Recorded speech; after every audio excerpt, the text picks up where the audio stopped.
Hey, how's it going, guys? So I'm actually back on the channel posting a little bit more frequently. I have a little bit more time on my hands, and you're probably wondering if you are one of the 250 people who are subscribed to this channel where I have been. And the answer is I was in a relationship that started off really good and ended up being the wrong one for me, so I had ended it happily. And I am telling you guys this, that being single is better than being with a partner who treats you like garbage. And it's with the dating epidemic currently, with like everybody like just always with these situationships and these things that are going on. I've been in a little bit of a bubble because I never said that for once that, oh, it's so easy to find someone. In fact, for a lot of the times, it can be very hard to find the right partner, especially in nowadays, the dating market and everything like that. But there's some people who are in lucky situations who tend to get a big head and think that they're superior to everybody when they probably just got lucky and found the right partner. And then what happens is they lose sight and get out of touch of how other people are kind of struggling. And it's just something that's embedded in our human nature, whether it's money, relationships. When the going's good for us, everyone else could just kind of like suck it up. You know what I'm talking about? And it's kind of a poisonous mindset that I really try not to have. So if I'm in a good position, sometimes I really try to count my blessings and let it be known that other people have different situations. Not everyone has the same start off or the same role models or the same environment or the same anything like that. Now, do I forego those environments all the time? Probably not, because, well, here's the thing. A lot of people who I have tried to reach out to and lead a hand up, they've tried to usurp, pull the rug, overstep, and then kick the ladder down once I've helped them. So sometimes I'm a little more hesitant to help people. But I want to tell you the story of this relationship and why it's better to stay single. Because I had gotten a message on Facebook dating from this one girl who was a little bit older and who just said that I was within their age range, right? So I went out and met up, and I figured someone more mature would be better, try something a little bit different. And you know what? Things were going pretty good. Our first date was pretty awesome. We talked for 3 hours. We hung over at her place the next night, and then we went out for New Year's Eve. And then we spent New Year's Day together, went hiking. So it was actually a very cool, like, relationship, like, start off. Things kind of tagged in, things started getting more serious just because we had been spending a lot of time around each other. There was like really only 2 designated days where I ended up spending the night over at my own place because I was so involved in this relationship. But I think that was like red flag number one, is we were always coming over to her neck of the woods. And she has a bit of a troubled past that I don't want to get into because it obviously is her business. I'm not going to be telling her about any of that or telling anybody on this channel about any of that. But, it really helped me connect and understand sharing traumas and losses and everything like that, because we've all had that or anything like that. So what I did was I, really sympathized with her.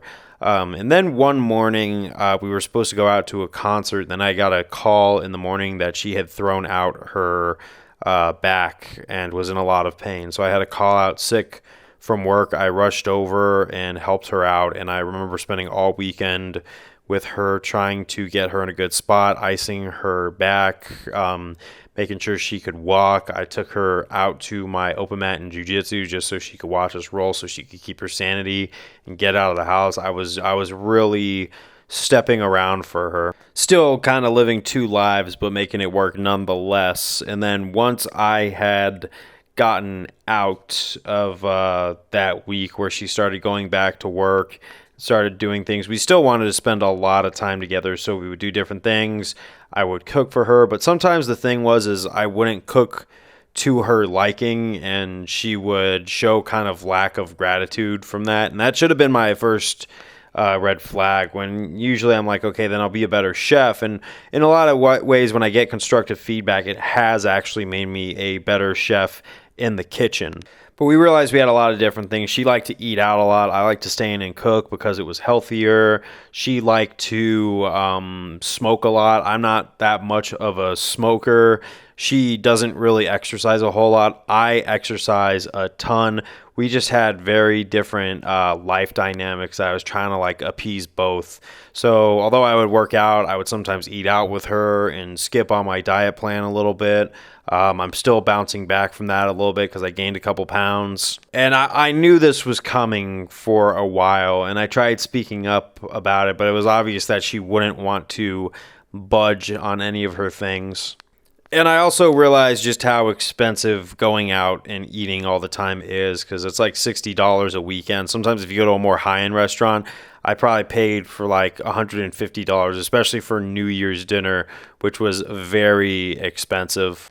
But I didn't really question it because while we were spending time together, though, there was a lot more good times than bad times. I really wouldn't be too materialistic. She was very materialistic. She was always buying something else. She was always doing other things. I was helping her put away her holiday decorations and everything. Basically, it was a lot of taking and not a whole lot of giving on her end now that I think about it.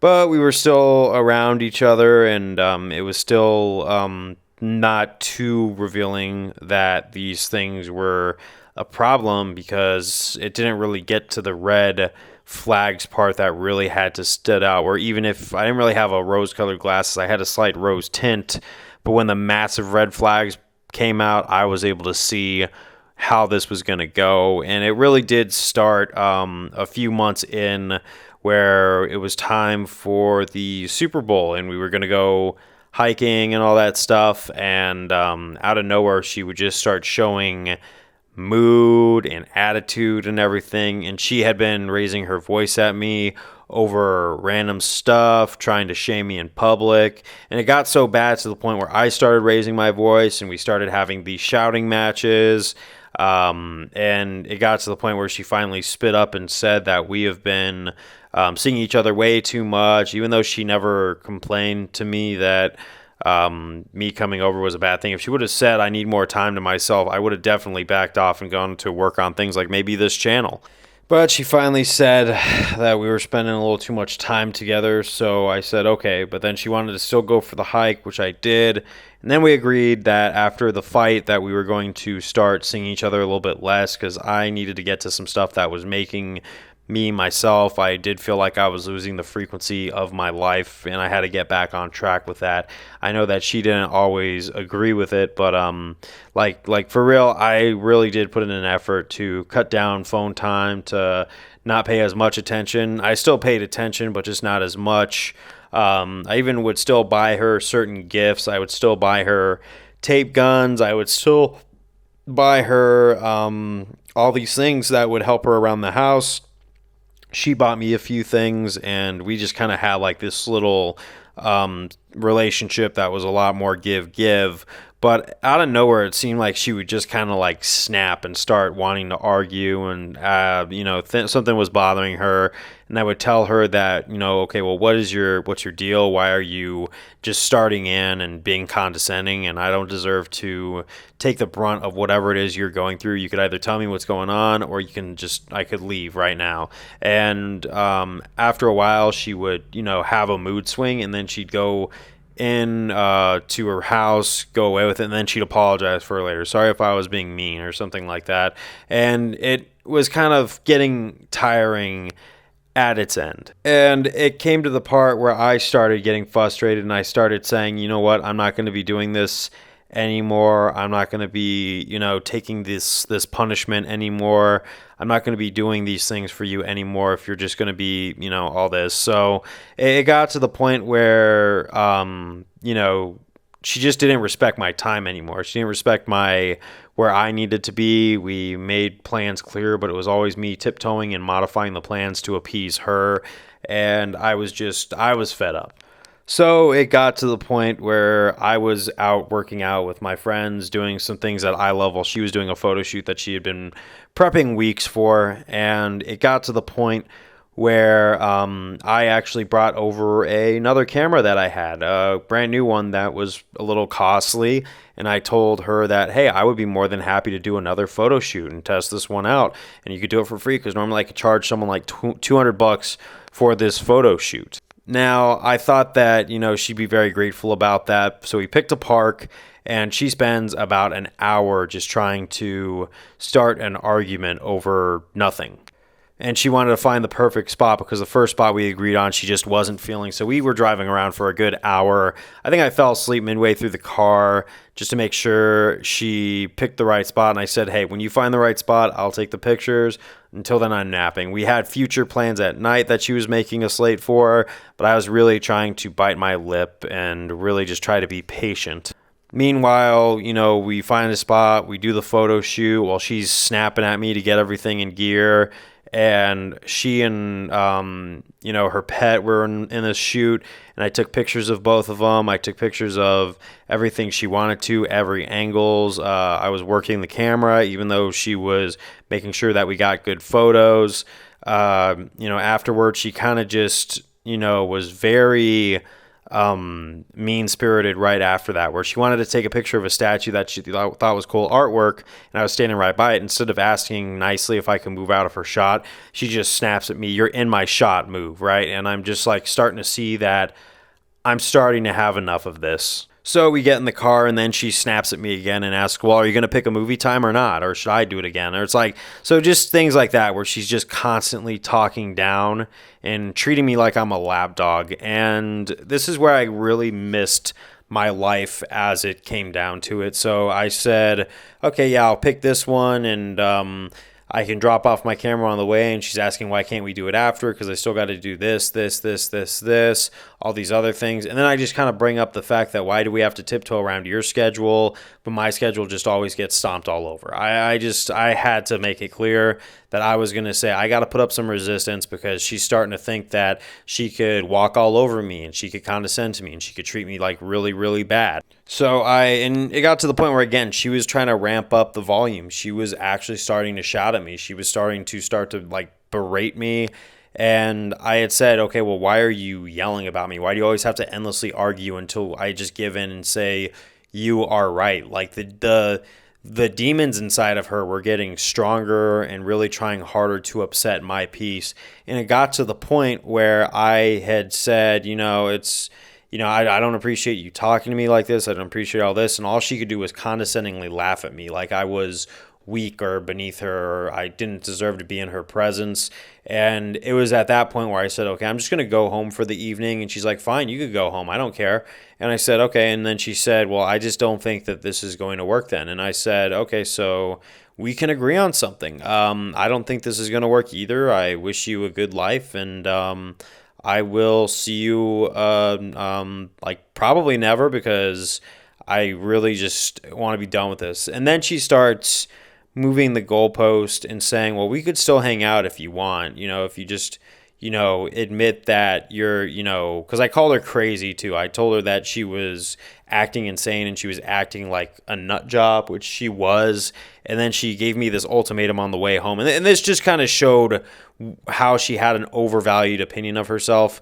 She said to me that we could still be friends if you just call me, say you're sorry for calling me crazy. And what did I say to her in response? I said, like, I don't want to take something back that I wholeheartedly believe, because I believe that you are absolutely out of your mind. And even if I wanted to take it back, there's no way I'd want to hang out with someone like you as a friend, because I hang out with people who have manners, who have respect, who care about other people's stuff. And then all she could do was, tell me that, oh, I'm just surprised that you haven't been able to take back, and you're remorselessly saying things that are inappropriate. You've got no remorse. You're a sociopath. You're the bad guy, all this stuff. And I just wasn't listening at this point. And all she could say was, well, could I still have the photos, please? And I'm like saying, I'll think about it. And then it got to the point where I just kind of caved and I said, look, I'll give you the photos. So when you tell people this story that your mean boyfriend who gave you a free photo shoot that would have cost a little bit more, you're going to look absolutely crazy because you literally fall on your own sword every single time. So I spent like a good 20 minutes just sitting there processing the photos. So once she got them, she said thank you, and she started regretting her decision. And she said, I just want you to know I really appreciate you, and I really hope you could find it in your heart to take back what you said so we can be friends and move forward. I wasn't listening to any of it. All I did was walk out that door, and while she's like looking at me like she had driven me away, or she was realizing what she did, I said, you could close the door now. And she did, and I walked away, and that was that. Now, when I went home, I was very sad. I was very upset because I had put energy into something, and it was basically for nothing. I was mourning the time that I had lost, basically. And when I got back, I called up some of my friends, and we watched UFC Mexico, and we just had a good time. And you know what? All my friends, when I told them this story, they said, she does not deserve you. And they're right. She didn't. I did a lot of things for her, and I'm going to hold out for someone who appreciates me going out of their ways. Everything I do, from this channel to all the trades I've learned, to all the computer skills that I've learned, to my constant life education that I try to give, the amount of times I work out, watch what I eat, try to provide a better life for my future family, all this stuff. All that is how I show love and affection, and I want someone around who's going to appreciate that and understand that. And I'd rather be single than be with someone who does not see that, who I don't want to be with someone who does not have human decency or respect. So what I want to tell you guys is, one, I'm sorry that I spent so much time away from this commentary. I know that I don't get all the views in the world, but the numbers I do on some of these videos makes it well worth it. And I apologize if anyone is a fan of this channel, of like some cult following that's going on. I'm back for a little bit more of a consistent run, and I wanted to make this video just to kind of put this whole chapter of my life to bed, because this channel is kind of my therapy session of me venting a little bit for now.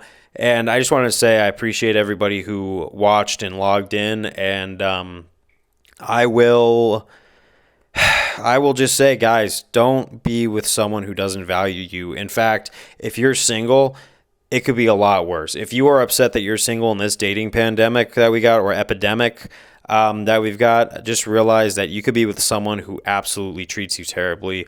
Your time, your space, your efforts are all valuable, and I will see you on the next one. Peace out.